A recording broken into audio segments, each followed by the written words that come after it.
Boa noite. A partir de agora, você assiste ao Espaço Público, programa de entrevistas da TV Brasil. O assunto hoje é a Operação Lava Jato, que investiga denúncias de corrupção na Petrobras. O nosso convidado é o advogado Nélio Machado, um dos mais respeitados criminalistas do país. Você pode participar do programa enviando perguntas pelas redes sociais. Para participar da conversa em nossos estúdios, convidamos o jornalista Felipe Recondo, especialista em cobertura do judiciário e sócio do site Jota, que cobre a justiça brasileira em seu cotidiano. Como sempre, contamos com a participação do jornalista Florestan Fernandes Júnior, da TV Brasil. Eu sou Paulo Moreira Leite, apresentador e âncora do Espaço Público. Boa noite, doutor Nélio. Boa noite, Paulo. Boa Doutor noite, Nélio. Florestan. Nós estamos muito felizes aqui de receber o senhor para uma entrevista e um debate que tem uma particularidade. Ao mesmo tempo que existe uma reconhecida vontade na sociedade brasileira de investigar e punir a corrupção, também tem aparecido nos círculos jurídicos uma discussão cada vez mais importante sobre a necessidade de se respeitar os direitos fundamentais, de respeito às garantias, de respeito, enfim, às regras do Estado de Direito Democrático. O senhor, que está no seu segundo cliente, no caso Lava Jato, acaba de apresentar um habeas corpus em que o senhor afirma, aspas, impõe-se que o magistrado do Paraná, o juiz Sérgio Moro, o quanto antes se dê por impedido ou se declare suspeito pelo inesconvivível apaixonamento que revela pela causa, que parece ser, em boa verdade, a sua causa, que talvez possa chamá-la de minha causa, ou quem sabe, minha luta, tarefa incompatível com a judiciatura que é de ser impessoal. Bem, o senhor está pedindo que ele se declare incapaz de julgar. Sim, é o ponto do... Eu queria que você explicasse isso para a gente começar o programa. Bom, isso é muito fácil. O juiz Moro é um juiz jovem. Entrou na magistratura, talvez tenha sido o mais jovem juiz federal do país. Com poucos anos, ainda no noviciato da carreira, ele escreve, há 10 anos passados, um artigo em que ele faz uma louvação às operações Mãos Limpas na Itália. 10 anos depois, em 2014, ele já atuando no caso, ele escreve um artigo na Folha de São Paulo sob o título A Culpa Não É dos Astros, onde ele reafirma todo aquele ideário programático, político, ideológico, que nada tem a ver com a atividade de um juiz que tem que ser imparcial e que não pode ter nenhum engajamento. Por outro lado, o devido processo legal é uma conquista que não pode ser abandonada em hipótese nenhuma. E mais do que tudo, ele omite o principal, e esse me parece o ponto fulminante e definitivo no que concerne à impossibilidade de ele atuar. Ele se louva no exemplo dos juízes italianos. Os juízes italianos não são juízes, eles são juízes de instrução, eles são policiais, ou, quando nada, no mínimo, membros do Ministério Público com o título de magistrados. Nenhum deles julgou ninguém, nenhum deles julgará ninguém. Então, o exemplo dele é uma espécie de não revelação do que está por detrás desse propósito. O juiz tem que ter serenidade, isenção, imparcialidade. Ora, se ele, neste artigo, defende que algumas informações sejam vazadas, que a mídia cumpra um papel importante, que há uma crise institucional no país italiano e assim por diante, ele projeta isso e transforma numa espécie de cruzada. Ele age como um cruzado. Ele age como alguém e fala, inclusive no artigo, dos jovens juízes. Ele chama de ragazzini, situação que se enquadra no perfil dele. Ele tem 42 anos de idade, segundo consta. Eu tenho 40 anos de advocacia. Eu já vi muita coisa, ele certamente viu menos do que eu. E ele está empolgado por uma postura que a gente já viu na vida brasileira. Já tivemos AI-5, já tivemos tortura, já tivemos métodos absolutamente desumanos e cruéis, e a situação prisional adotada neste caso se assemelha a algo absolutamente incomportável, desde que respeitada, na sua essência, o espírito, o alcance e as normas do artigo 5º da Constituição Federal Brasileira, que foi apodada pelo saudoso deputado Ulisses Guimarães como sendo a Constituição Cidadã. Bem, antes de prosseguir a entrevista, e vamos debater todas essas questões que o senhor colocou aqui, o telespectador vai mandar suas perguntas também pelas redes sociais. Vamos conhecer um pouco mais sobre Nélio Machado.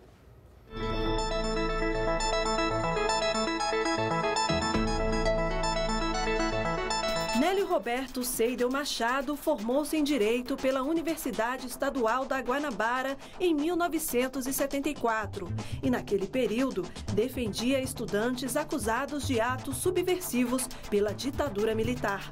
3 anos depois, concluiu o doutorado pela Universidade Federal do Rio de Janeiro.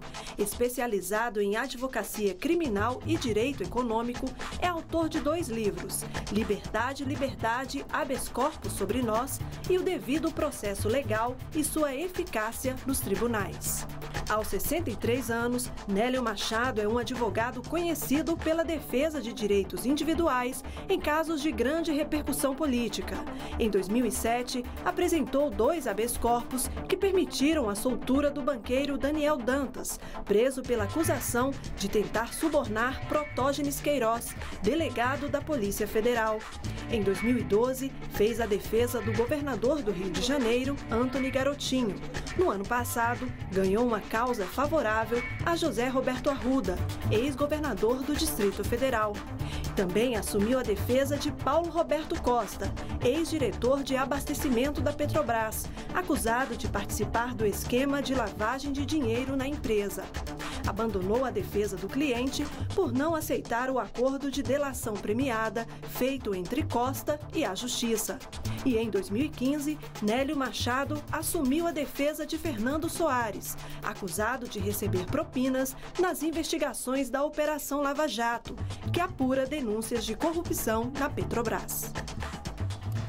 Doutor Nélio, por que o senhor abriu mão de defender o Paulo Roberto Costa? Por que essa delação premiada não foi aceita pelo senhor? Bom, em primeiro lugar, por uma questão de identificar na causa um juiz absolutamente parcial e, mais do que isso, um juiz manifestamente incompetente para cuidar do caso. Incompetência essa no sentido jurídico, não no sentido da preparação jurídica. Esse juiz, ele é um magistrado do Paraná em uma vara especializada em lavagem de dinheiro. Eu até questiono a existência dessas varas especializadas, porque isso não se compatibiliza com o critério de livre distribuição. Então, todas as causas acabam caindo nas mãos deste magistrado, e é natural que ele, muito jovem, se empolgue com esse papel que lhe foi deferido em função da normatização vigente no país. Ele é um juiz incompetente, por quê? Porque a Petrobras não se situa em Curitiba.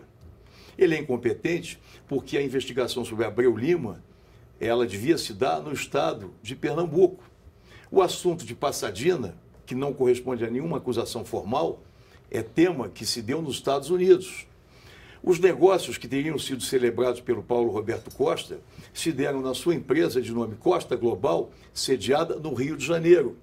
As ligações que se veicularam como sendo ilícitas ou irregulares com o Youssef, todas se deram no estado de São Paulo. Então não tem nada em Cascavel, não tem nada em Maringá, não tem nada em Londrina, a não ser o fato de que o Youssef lá nasceu. E também o fato de que, há tempos passados, e ninguém questionou isso, eu acho que é uma matéria que a imprensa talvez deva se aprofundar, consta que Youssef fez uma delação no Banestado. E nesta delação... Banestado, Banco do Estado do Paraná. Exatamente. E isso ensejou a prisão de muitas pessoas. Foi privatizado. Exatamente. Mas o ponto importante aí é que ele teria ficado com alguns recursos, a partir dos quais teria desenvolvido atividades lícitas. Mais adiante, o juiz do Paraná considera que ele violou o dever de fidúcia, ou seja, ele não honrou a palavra empenhada. Se alguém praticar um delito e tiver um sursi, por exemplo, suspensão condicional da pena, ou probation nos Estados Unidos, atropelou, houve morte da vítima, e o juiz defere o benefício da suspensão condicional da pena. Se este compromisso não for atendido na sua inteireza, na sua integralidade, na sua plenitude, não se pode conceder de novo. Então, uma pergunta que se põe: o senhor Alberto Youssef poderia ser beneficiário de uma nova delação quando o próprio juiz estimou que ele tivesse rompido o anterior? No meu modo de ver, não. Então, isso já compromete a validade dessa delação. Mas, sem deixar de responder a sua indagação, eu vejo no instrumento da delação feita em razão de prisão que de alguma forma se espalhava com a perspectiva de uma medida constritiva também envolvendo familiares. Condição prisional absurdamente desumana. As visitações eram feitas uma vez por semana, como são até hoje. Em parlatório, significa dizer um vidro falando por telefone com a família por 15 minutos. Quando nós conhecemos alguém, no primeiro contato é absolutamente usual. Como vai você? Tudo bem? Prazer em conhecê-lo. A família, um pai, um filho, uma filha, a esposa, não tinham esse tipo de contato. Pior, a cadeia no Paraná, não sei como justificar-se essa anomalia, ela fica com as portas cerradas no fim de semana, salvo engano, de 5 da tarde às 8 da manhã de segunda-feira, e neste período, os que lá estão detidos não recebem visita de advogado, familiares menos ainda, e ficam privados até de higiene pessoal, de tomar banho. Então, a lei da delação fala, inclusive, em voluntariedade. Como alguém, numa situação de constrangimento absoluto, como eu acabo de narrar, pode ter uma delação que se possa estimar como correspondente a uma vontade plena de dizer aquilo que resolveu declarar. Doutor Nélio, boa noite, antes de mais nada. Boa noite, Paulo. Boa noite, Florestan. A gente percebe que o senhor tem uma resistência ao princípio, ao instrumento da delação premiada. O cliente do senhor, pelo que o senhor já disse à imprensa, não vai fazer delação premiada e o senhor entrou no caso justamente por isso e deixou outro caso porque o cliente resolveu fazer a delação. Perfeito.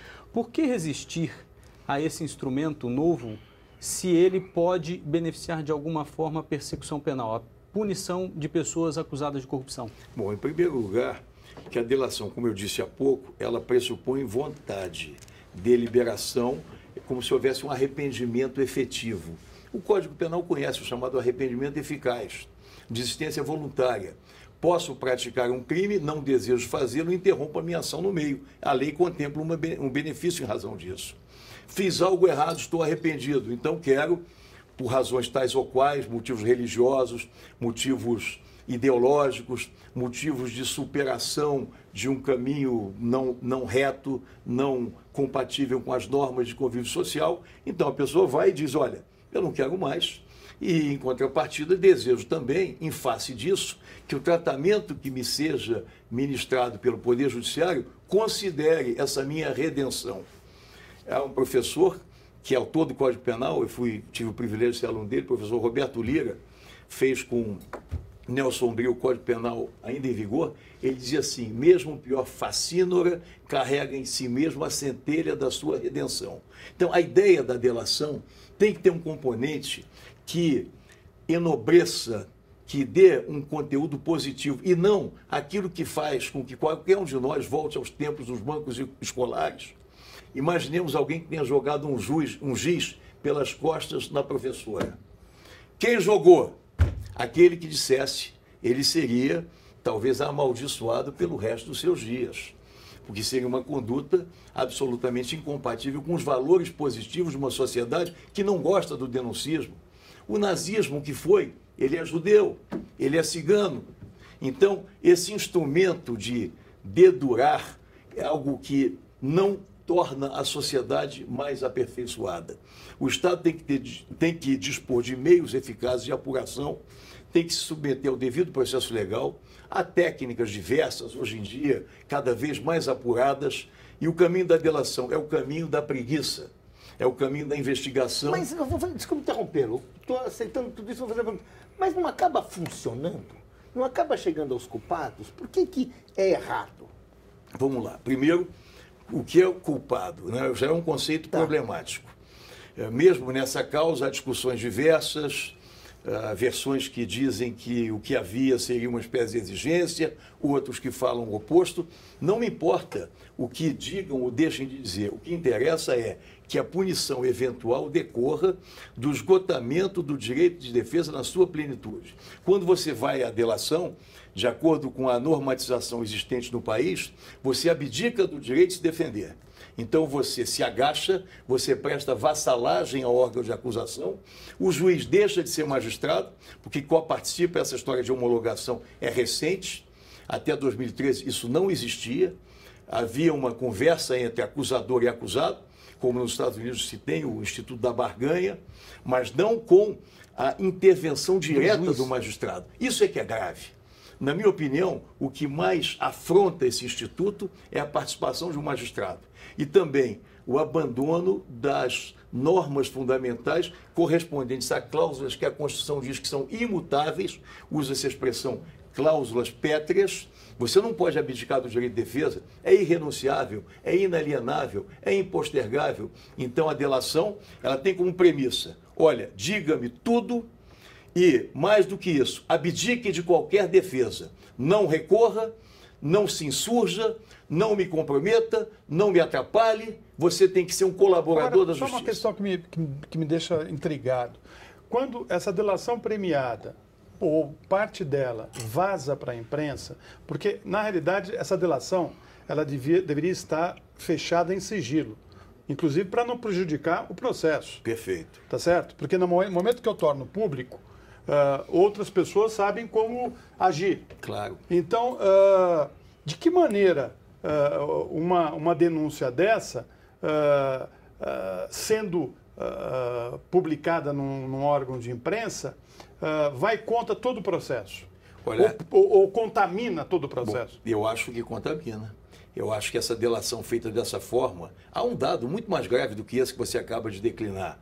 As delações não são conhecidas de ninguém na sua integralidade. Elas são gravadas, os que participam do ato assistem lá uma filmagem e depois, quando as defesas pedem acesso às imagens e ao som, porque você tem que interpretar o gestual, o induzimento a uma resposta, a negociação. Como é que isso se deu? Não, lê-se um termo mínimo como se fizesse a justiça do passado. Hoje as audiências que se realizam são feitas com filmagem, para que não haja deturpação no conteúdo do que tenha sido declarado pelo acusado, pela testemunha. Bom, na delação eles estão voltando ao século passado. O que se lê é uma sinopse. Século retrasado. Retrasado. Então veja bem, primeira premissa fundamental, o direito de ampla defesa pressupõe o conhecimento pleno, não só da delação de um, e sim de todos. Porque se os fatos estão no Paraná, por uma alegada conexão, que é conexão? Os atos estão imbricados, eles estão interligados. Eu não posso defender parte. Eu não posso olhar um jardim se eu tenho que mirar a floresta. A única pessoa que detém o conhecimento mais abrangente de tudo, o que é outra barbaridade, é o juiz. Vamos ouvir o novo secretário de Segurança Pública do Paraná, Fernando Francischini, que tem acompanhado esse caso. Ele nos enviou uma pergunta.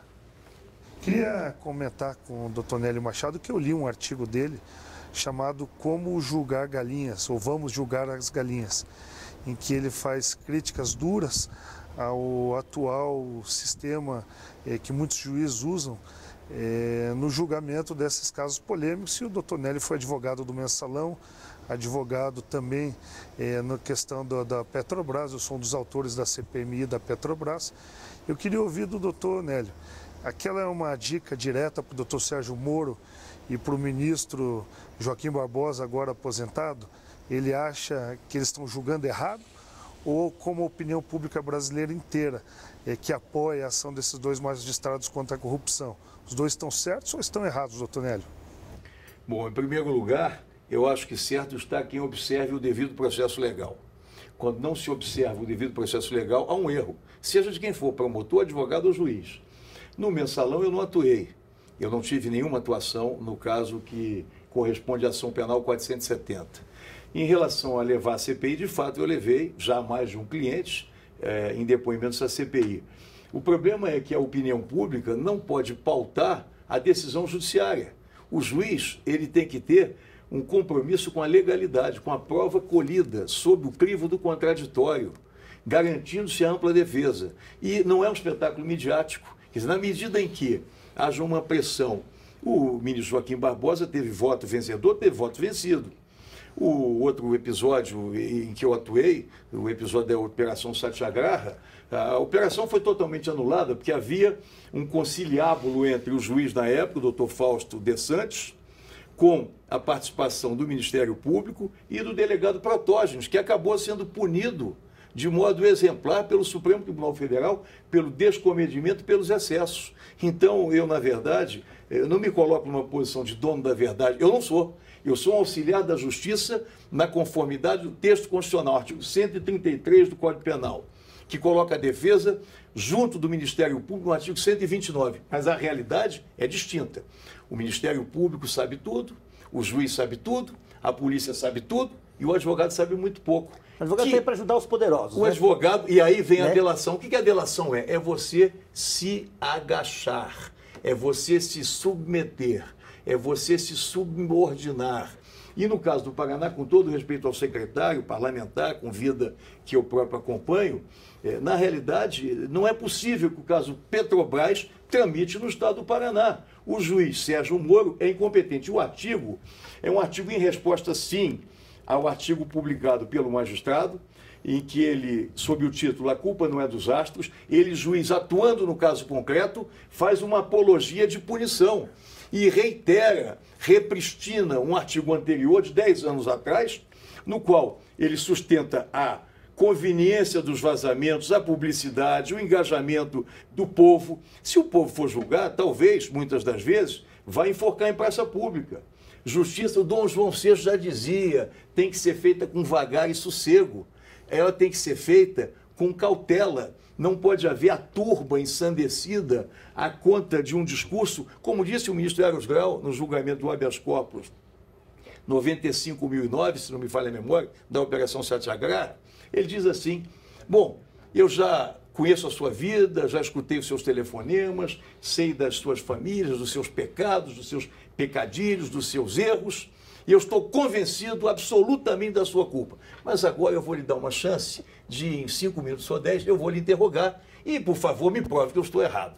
Esse tipo de magistrado não pode julgar. É preciso, e aí eu me refiro a um parlamentar, como foi Vossa Excelência, cabe criar-se no Brasil um juiz de garantia, um juiz de instrução, e o juiz de julgamento deve ser também feito, tal julgamento, por um órgão colegiado. Nenhum país avançado no mundo permite que alguém vá à cadeia a partir da decisão monocrática, ou seja, da decisão de um só, que arranjem 3 moros, o que é difícil, porque vai ter um mais temperado, vai ter um mais sintonizado com a Constituição do que ele, que segue a escola do Fausto de Santos, que já é conhecida, já vinha da Denise Frossard.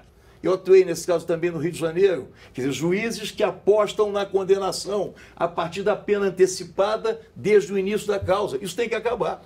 Doutor Nélio, eu vou voltar um pouquinho aqui no conceito de delação premiada. O senhor comparou, e a gente já ouviu outros advogados fazendo uma comparação, com coisas fortuitas. Jogar um giz numa professora é diferente de desvios de bilhões de reais. Eu sei que o senhor usa só como uma figura de linguagem. E o senhor fala que a sociedade não gosta de denuncismo. Mas quando se vê alguma coisa errada, o ideal não é apontar, mesmo que seja para ganhar algum benefício na justiça? O ideal não seria isso, que a pessoa se arrependa e denuncie o outro? Ou nós voltamos à ética da máfia, de que o silêncio é que deve imperar? Não, não é o silêncio. Deve haver uma apuração. Instaure-se uma investigação, chamem-se as testemunhas, realizem-se perícias, colham-se provas e, ao final, se for o caso, condene-se.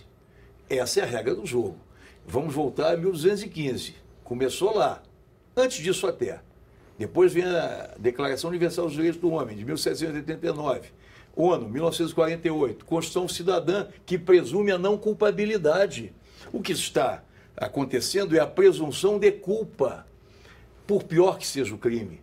Por pior, ainda agora, viu-se nos jornais o filho de uma atriz famosa. Esse filho foi vítima de um atropelamento, homicídio culposo, e o familiar teria tentado aliciar, mediante suborno, um policial. O juiz de primeiro grau mandou prender. Impetrado um habeas corpus, o tribunal não passou a mão na cabeça dos acusados. Disse apenas que havia direito ao duplo grau de jurisdição. O tribunal vai dizer se a decisão correta é aquela ou não. Existe um controle de legalidade feito pelo STJ, de constitucionalidade feito pelo Supremo. Esse controle é feito pelo Supremo Tribunal Federal.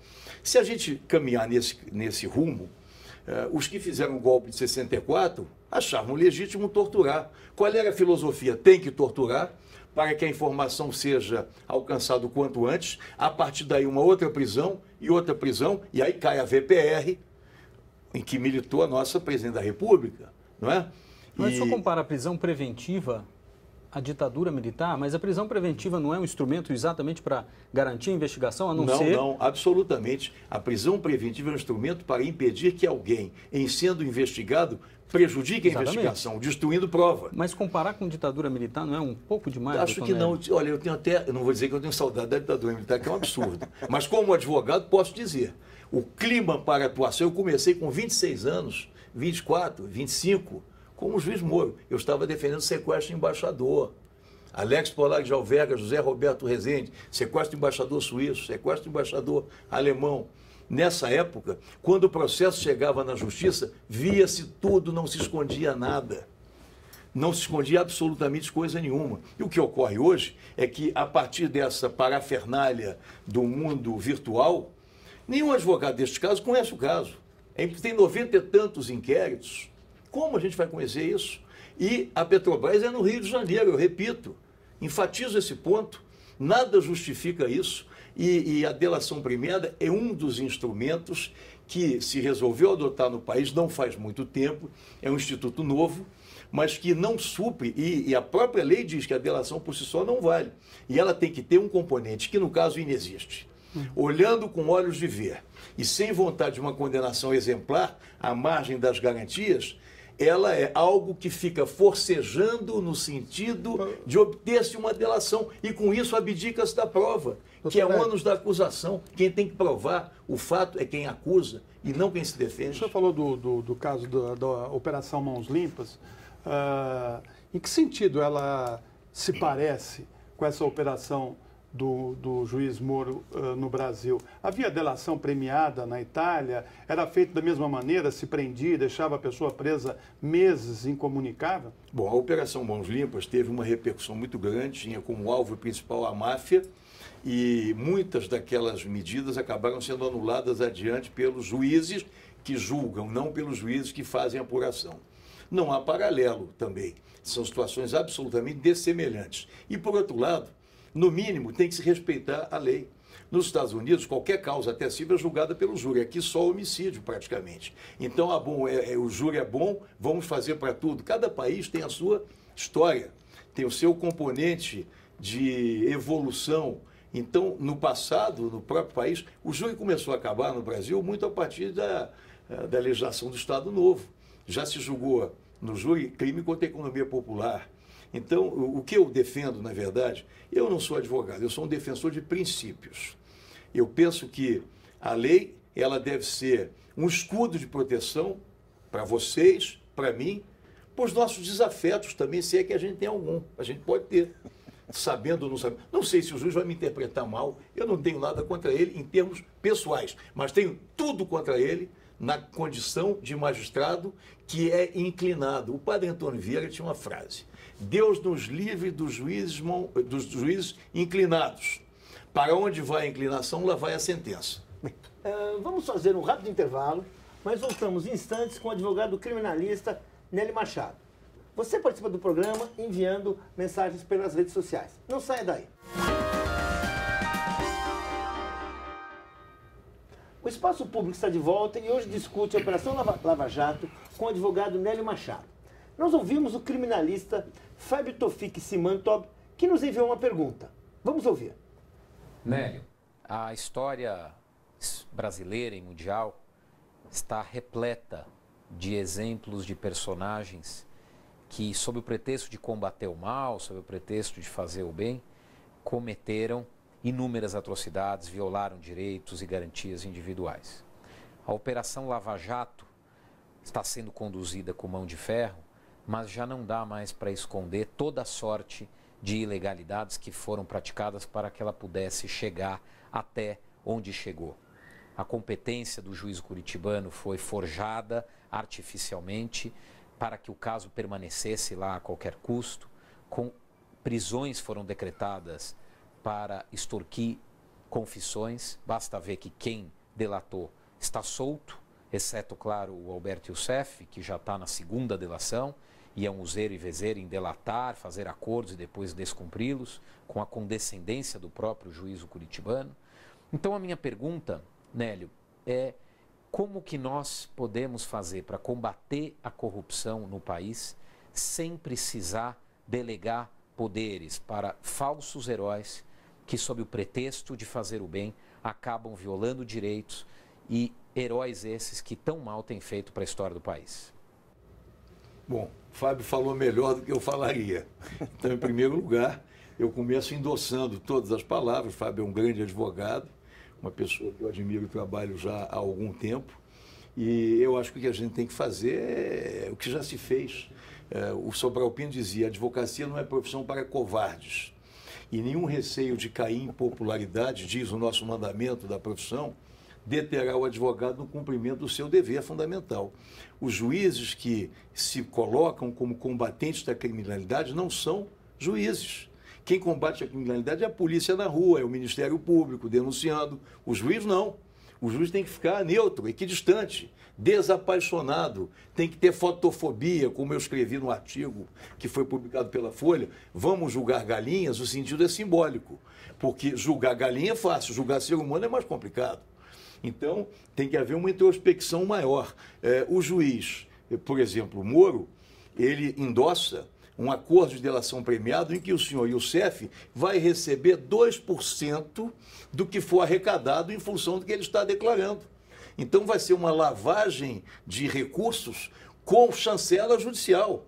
Esse percentual é maior do que aquele que dizem que os partidos receberiam na acusação advinda da famigerada Operação Lava Jato. Eu quero dizer ao Fábio o seguinte, que outros tantos se juntem ao seu discurso, que é o discurso correto, é o discurso da legalidade, é o discurso que não transige com a anarquia processual, com um juiz que se diz competente sem ser, que age como justiceiro, ele seria um bom chefe de polícia, ele seria um excepcional chefe do Ministério Público, mas não tem as condições mínimas de isenção para exercer a judicatura no padrão dos melhores juízes que eu conheci na minha vida profissional. Uma pergunta enviada por Sérgio Galvão através do Twitter. Doutor Nélio, o delator premiado Paulo Roberto Costa indica e prova por documentos que um presidente de empreiteira recebeu propina. Isso é ruim? Bom, em primeiro lugar, a questão de provar ou não provar é assunto que vai ser equacionado no desenvolvimento da ação penal. Se nós perguntarmos a qualquer pessoa, o crime é bom? Claro que não.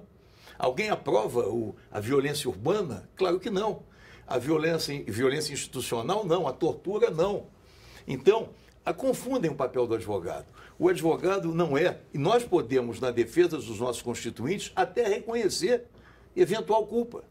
Um crime passional, homicídio privilegiado, retiram-se as qualificadoras, o tipo penal não é de corrupção, é de prevaricação e assim por diante. Então, o advogado não tem um compromisso com subverter a verdade. Agora, a justiça não se faz sem a presença do advogado, que é indispensável.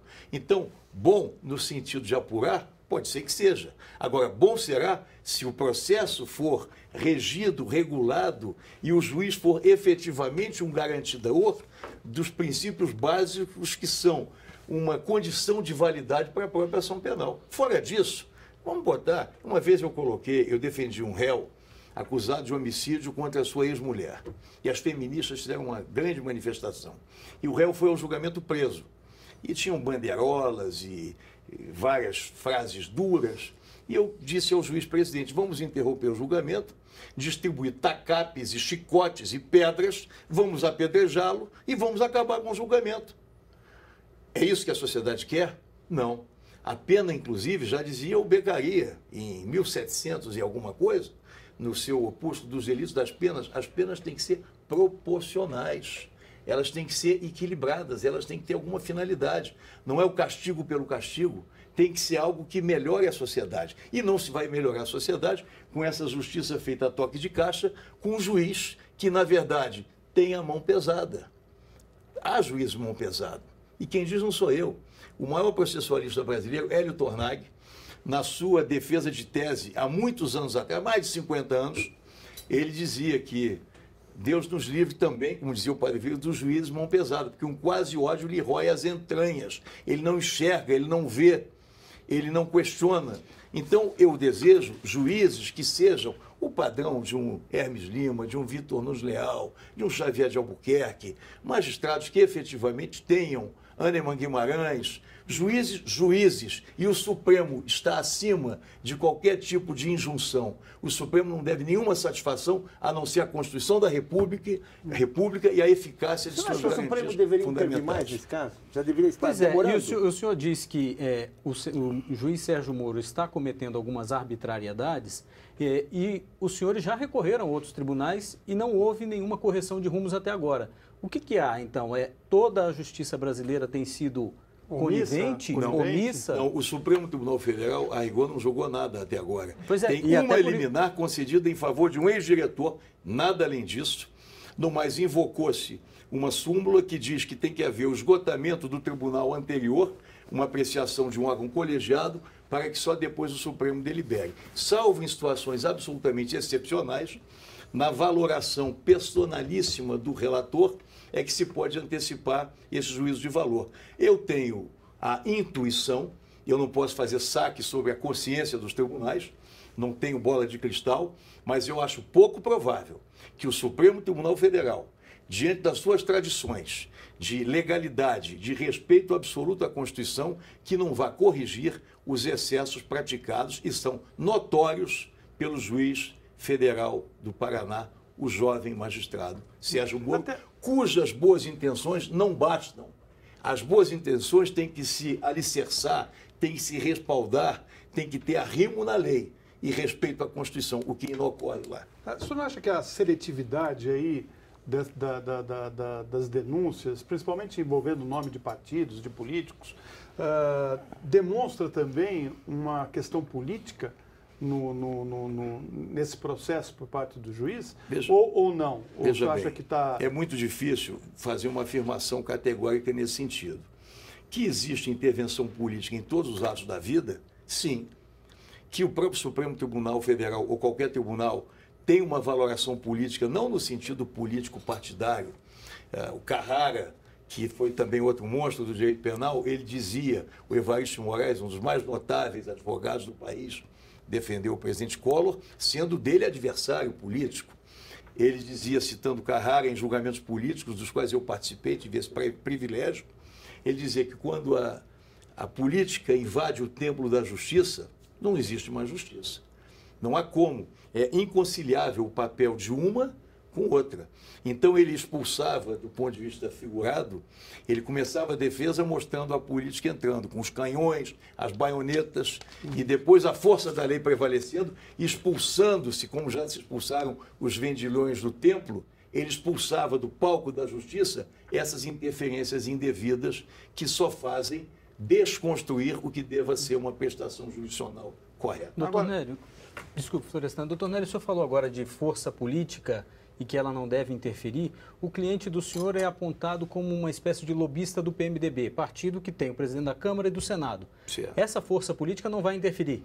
O senhor acha que esse ponto não interfere? Bom, em primeiro lugar, é curioso. Não existe uma linha na denúncia contra ele a respeito disso. A gente lê isso no jornal. Não há uma linha. Só se está escondido lá, na forma pela qual se faz a apuração. Ele é acusado de ter participado da compra de 2 sondas pela Petrobras, uma na África, outra no Golfo do México, e é em cima deste assunto que se discute a situação dele. Ele se apresentou espontaneamente, sabendo que ia ser preso, e teve como recompensa a decretação da sua prisão preventiva, e os fatos que a denúncia a ele atribui são fatos de 2006, 2007, 8 anos passados. Do ponto de vista jurídico, a prisão dele é uma enormidade, é uma anomalia, é um despropósito. E essa história do PMDB é uma figuração, é algo que se diz nos meios de comunicação, mas não tem absolutamente nada no processo no que diz respeito a essa possível acusação. Bem, nós ouvimos o professor Cláudio Lagrovia Pereira, professor de processo penal da Pontifícia Universidade Católica de São Paulo. Ele enviou uma pergunta. Doutor Nélio, uma questão que todos da área jurídica se perguntam. Na Operação Lava Jato, a delação premiada tem sido aquela que mais aparece na mídia e também em todos os momentos da área jurídica. O professor Renato Giannini, titular de Ética da USP, disse que a questão da delação premiada é uma questão complicada, mas que é um mal justificado e que, diante dos ganhos que a sociedade tem, não poderíamos pensar em outra situação, como deixar a quadrilha continuar atuando. O senhor acredita que a delação premiada na Operação Lava Jato tem sido realizada de forma adequada? De forma nenhuma.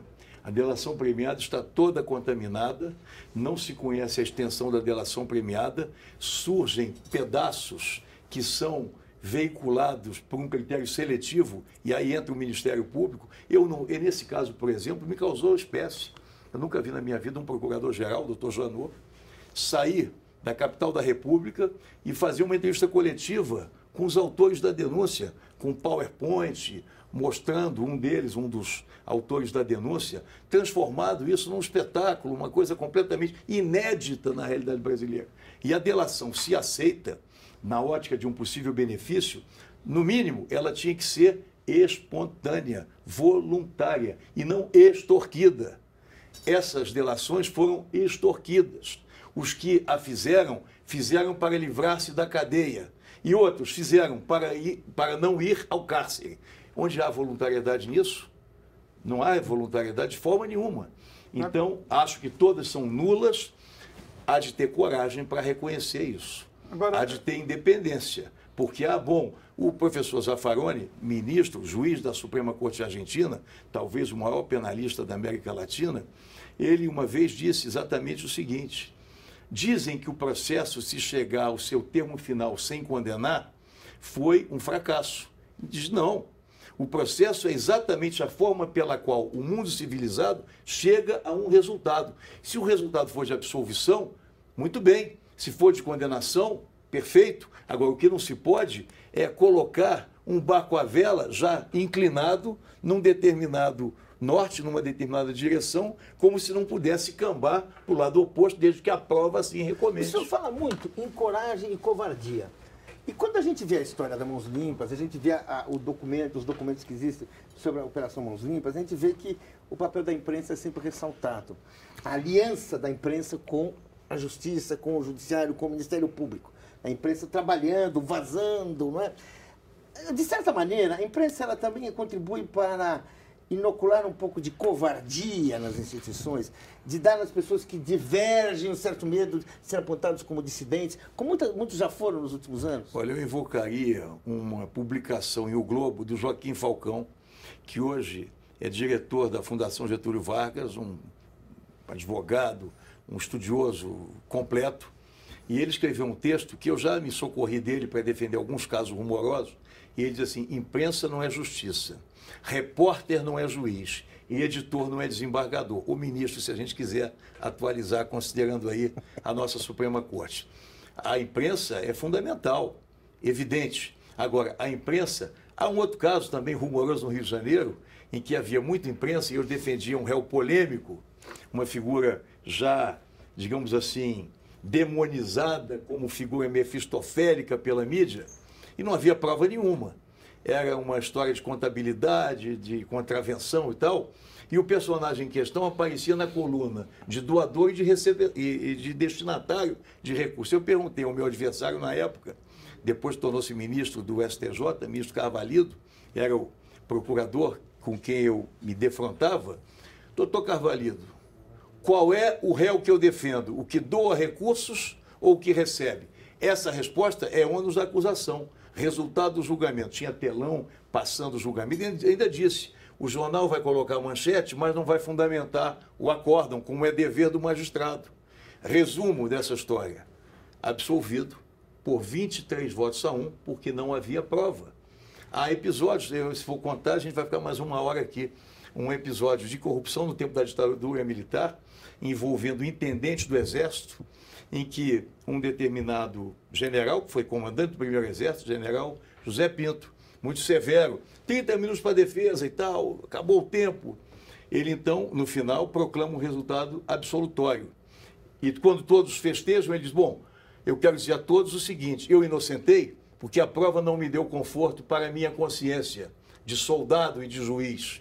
No entanto, a minha opinião pessoal não é generosa com vocês. Na minha opinião, vocês praticaram os crimes pelos quais os senhores estão acusados. É juiz. O juiz tem que conter a sua ira, a sua gana, a sua reação, digamos assim, mais selvagem ou mais de inconformismo e se portar com os parâmetros da lei. O que o advogado faz é estabelecer limites. Esse é o nosso trabalho. E todo mundo pode um dia precisar. O Evaristo escreveu um artigo em que dizia assim, o advogado ia ser incompreendido. As pessoas não entendem. No tempo do regime militar, o advogado era o bacana, era quase o herói. A imprensa simpatizava conosco. Hoje gostam mais do Ministério Público. Acham que o Ministério Público é que é importante. Quando eu não discuto a importância do Ministério Público, mas eu reclamo igualdade. Se eles são fiscal da lei, nós somos fiscais da lei também. E se o juiz também passa dos limites, quem é que levanta a voz contra o magistrado? Não é, em geral, o Ministério Público. E essa lei serve também se alguém do Ministério Público for acusado. E de vez em quando alguém é. Eu já tive a ocasião de defender pessoas do Ministério Público e aí eles gostam do devido processo legal. Doutor Nélio, o senhor citou um caso em que o cliente do senhor era doador e recebedor. Neste caso, o cliente do senhor é doador ou recebedor? O meu cliente, na verdade, é um empresário que tem uma referência através dos meios de comunicação que não se compatibiliza com a acusação esta cuja prova se desconhece. E ele tem, eu não vou discutir agora o caso em si, mas ele tem inclusive declarações de imposto de renda da ação que ele praticou lícita neste episódio. Mas isso eu vou me ocupar. Eu acho até que não é o caso do programa aqui, falar do seu cliente. A nossa questão aqui é descobrir qual a maneira que o país vai encontrar para combater a corrupção e de maneira eficaz, já que ela vem, como o senhor mesmo disse, desde a da velha república, né? O senhor lembra até de casos que ocorreram antes da ditadura militar, durante a ditadura militar. E eu lembro aqui que o próprio Paulo Francis, em 97, foi um dos primeiros jornalistas a denunciar a corrupção na Petrobras e acabou perdendo um processo da Petrobras nos Estados Unidos que punia ele com uma multa de 100 milhões de dólares. Dizem até que ele morreu por conta da tristeza por não ter provas dessa corrupção na época. Como é que o brasileiro pode entender o que está acontecendo quando o senhor tem empresas, as mesmas, né, que são as empreiteiras, fazendo negócios estranhos no metrô de São Paulo, na CEMIG, em Minas Gerais, na Petrobras, e só um dos casos vira notícia e só um dos casos se joga à luz, né? Isso tem ocorrido sistematicamente. Nós vamos passar esse país a limpo? Nós vamos conseguir combater a corrupção dessa maneira, seletivamente? Eu acho que a corrupção tem que ser combatida, mas sem que haja qualquer transigência com a Constituição da República, com as normas do processo penal. Eu não faço apologia de forma nenhuma. Se essas empreiteiras agiram de forma ilícita e irregular, se algum, como diz o juiz, agente político cometeu uma transgressão, existem normas, já houve deputado cassado, há pessoas que estão, inclusive, encarceradas 7 anos depois do julgamento. Então, o que eu não posso admitir é essa exemplaridade e afogadilho feita a toque de caixa, sem que se garanta o mínimo. O juiz julga, o promotor acusa e o advogado defende. É a regra do jogo que tem que ser observada. E que prevaleça a justiça. Há inocentes que devam ser inocentados e culpados que devam ser punidos. É essa a postura correta, civilizada, equilibrada. Você acha que a população brasileira vai entender esse seu discurso? Vai ter que aprender. Veja bem, o Poder Judiciário tem que ser uma espécie de órgão didático, porque senão nós vamos... A gente, quando vê uma população reagir, assistem-se atos de vandalismo, linchamentos. Se alguém assistiu uma cena deplorável, um menor atropelado e tal, mas o Estado não pode cometer, a pretexto de combater ilícitos, outros ilícitos. O Estado tem que ter uma postura moral e ética. O Estado não pode transigir com nada disso. Então, se for assim, nós vamos defender o fascismo, o nazismo, o AI-5, o fechamento de uma casa legislativa e assim por diante. A cassação de poderes, 3 ministros do Supremo foram cassados depois do AI-5, Evandro Lins, Hermes Lima e mais o Vitor Nunes Leal. Enfim, coronel inchada e voto, né? Ali foi só inchada. Quer fazer pergunta? O senhor falou de Florestan até falou, o programa é para debater o combate à corrupção. O que o senhor acha que vai alterar esse processo e o processo do mensalão? De alguma forma alteraram a discussão sobre corrupção e o posicionamento da justiça em relação a esse crime? O senhor acha que tem algum efeito? Em primeiro lugar, quer dizer, corrupção existe desde que o mundo é mundo. Processos criminais rumorosos, sempre. Eu acho que a mudança advém de uma visibilidade maior. O mundo moderno, ele é mais posto sob os holofotes do que o que se dava no passado. Esse poder que se instaura a partir de um regime democrático reclama também que a acusação seja absolutamente feita às claras e não nos desvãos, não a partir do sigilo. Eu não sei do que eu sou acusado, sem tratar de caso concreto, mas faz-se uma alusão de que uma pessoa que eu defendo é ligada a um determinado partido. No processo não tem nada disso. Pode ser que surja. Se surgir, nós vamos defender. Agora, eu não posso defender diante de conjectura, de ilação ou daquilo que se propala sem base em coisa alguma. Essas não fazem parte de uma tentativa de enfraquecer a defesa, sem dúvida, criar, de fazer com que as pessoas passem a agir de uma maneira sem saber qual é o fato, sem saber do que são acusados. Claro. E mais, há uma corrida, o próprio artigo do Dr. Moro diz isso, se você veicula que muitos estão fazendo delação, alguém que está numa situação, digamos assim, que julga delicada, se apressa e acorre e não quer ser o último da fila. Então há um desvirtuamento completo de tudo isso. E a verdade, não pode haver a meia-verdade. Eu não consigo conceber como alguém possa ser submetido a um interrogatório e o juiz diz assim, alto lá, nome de parlamentar, não. O senhor podia esclarecer, isso aconteceu. Aconteceu. Está no seu Aconteceu. O próprio advogado de um corréu, eu gostaria de saber se houve participação de parlamentares. O senhor não pode responder porque isso vai comprometer o Supremo. Como vai comprometer? Houve. Manda cópia para o Supremo. Parece que o juiz é a causa que ele quer chamar de minha. Falar o nome de um parlamentar é como se pudesse abalar. Mas ele falou alguns, né? Alguns vazaram. Não, mas vazaram de uma maneira. Vazou do Janine que morreu. De vivo não vazou ninguém. Até tem esse expediente. De morto pode falar. De vivo não. O senhor tem apontado vários erros que o senhor aponta como erros do doutor Sérgio Moro, do juiz Sérgio Moro. O senhor acha que depois de tantos números, tantos nomes, quando o caso chegar ao Supremo, o Supremo vai ter clima, digamos assim, ou coragem para corrigir esses erros? Ou ele vai estar muito impressionado com tudo isso? Eu acho que o Supremo não se impressionará. O Supremo vai decidir de acordo com a sua tradição. É um tribunal independente. Se o Supremo não for o que dele se espera, não há salvação.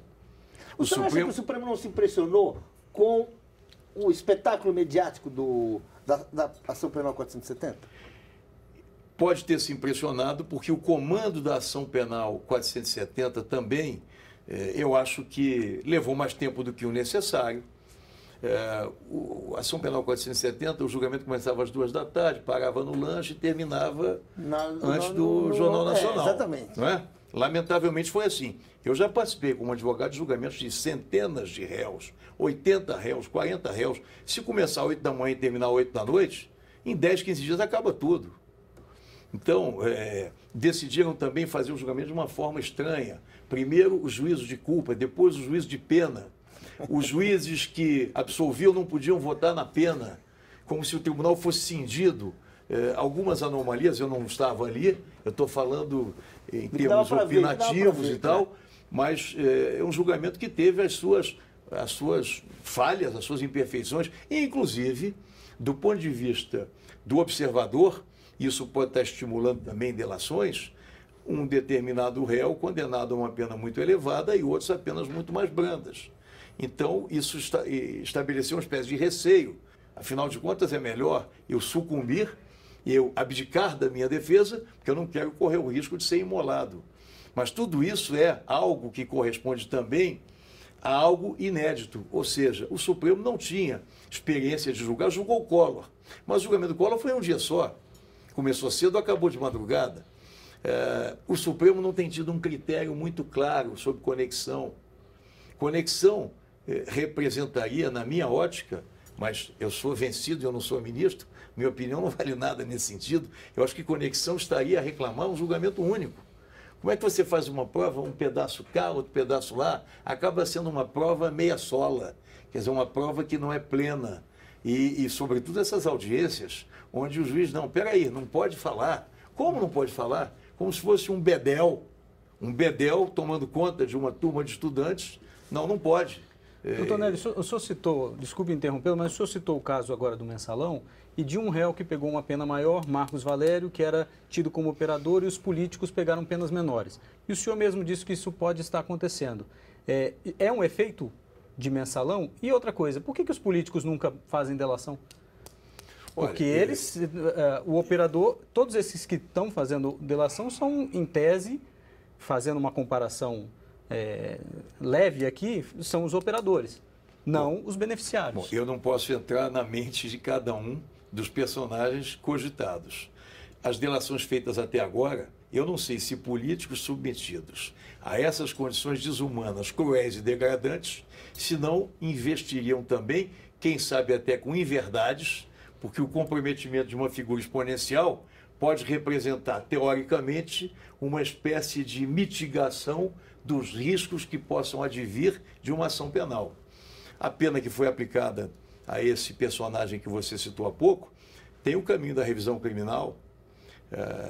No meu modo de ver, uma pena de 40 anos é um absurdo em qualquer circunstância. Ela merece ser revista. Bem, nós agradecemos o nosso convidado de hoje, o advogado Nélio Machado, especialmente a você que está nos assistindo. Agradecemos também aos jornalistas Felipe Recondo e a Florestan Fernandes Júnior. Para saber mais do nosso programa, entre no site da TV Brasil. Desde já, convido você para um novo encontro aqui na próxima terça-feira, às 10 da noite, com mais um programa Espaço Público. Nós vamos discutir a água com o presidente da Agência Nacional de Águas na próxima terça-feira, às 10 da noite. Até lá!